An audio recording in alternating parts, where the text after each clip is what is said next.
All of this comes as a new Des Moines Register poll came out last night, a shock poll showing Harris beating Trump by 3 points in Iowa, normally a red state. That sent shockwaves across the political spectrum. That surprising new poll out of Iowa, it shows Vice President Harris up 3 points over the former president, 47% to 44%, which is a big turnaround from the same poll in September. Now, that number is still within the margin of error, so there's no clear leader. But a swing like this, and from such a well-respected pollster with a long track record in Iowa, has some wondering if this could be an indication that Harris may overperform in the Midwest Tuesday night, including even in battlegrounds like Wisconsin. No one, not including me, would have thought that Iowa could go for Kamala Harris. A lot of other polls, and I'll count Emerson among them, are including in the way that they manipulate the data after it comes in, things that have happened in the past. I don't make any assumptions like that. So in my way of thinking, it's a cleaner way to forecast a future electorate. What's up, everybody? Major Retired Richard Ojeda here, and listen up. We are just days away from this election, and the news coming out of Iowa is seismic. A brand new Des Moines Register poll is out, showing Kamala Harris ahead of Donald Trump by 3 points in what's supposed to be his fortress, Iowa. It's a shock to the system, and in fact, I believe it's actually going to have an impact on the Iowa vote. When suddenly, because it was inconceivable 72 hours ago, the Democrats could win Iowa. This is the first time they've ever seen a statewide poll that will potentially change the outcome. The red state that Trump and the GOP have counted on is now slipping out of their grasp. This isn't just a minor hiccup for Trump. This is a full-on five-alarm fire, and his campaign knows it. They're desperately calling the poll an outlier, as if the numbers are some paranoid conspiracy against them. But make no mistake, this is reality smacking Trump right in the face. They just announced a fake poll. Hey, think of it. Right before the election that I'm 3 points down. I'm not down in Iowa. Why do they announce a poll that's highly skewed toward Democrats and liberals? Why do they do that? When you read it, they interviewed far more Democrats than they did Republicans. Why do they do that? Why do they do that? Align things with a known population, and we extract from a larger group the people who meet our definition of likely voters, and that is people who've already voted and people who say they will definitely vote. So when former President Trump says we interviewed more Democrats, well, that's what came out of our data. We did nothing to make that happen. I'm a big believer of keeping my dirty fingers off the data. So we did it the way we did it when he won in our final poll twice in 2 election cycles. Very same method.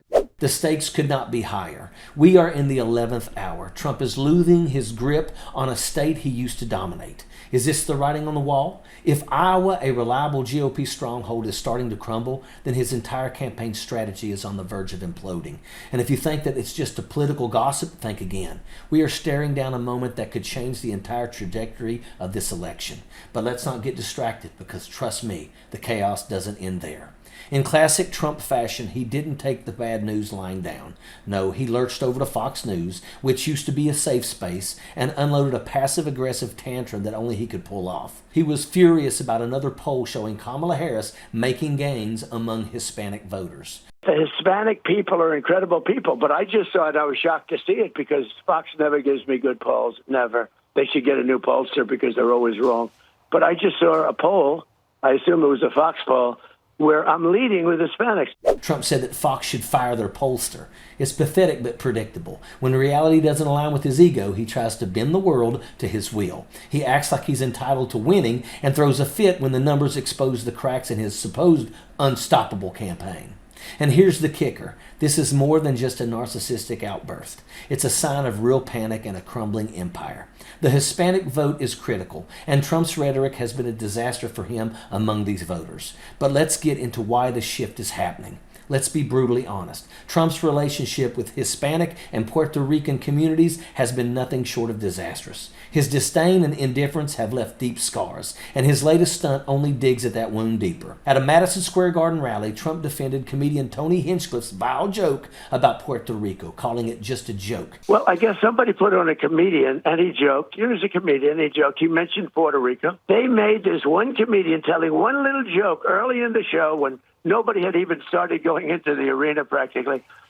They made this comedian And they made the whole weekend, and they took out this gorgeous, unbelievable, patriotic evening, and they sort of stained it a little bit by a comedian that I have no idea who he is. He's a man that was put there by very good people and well-meaning people. He mentioned Puerto Rico, and they made it like a big deal. Hinchcliffe had the audacity to describe Puerto Rico as an island of garbage, and Trump brushed it off like it was no big deal.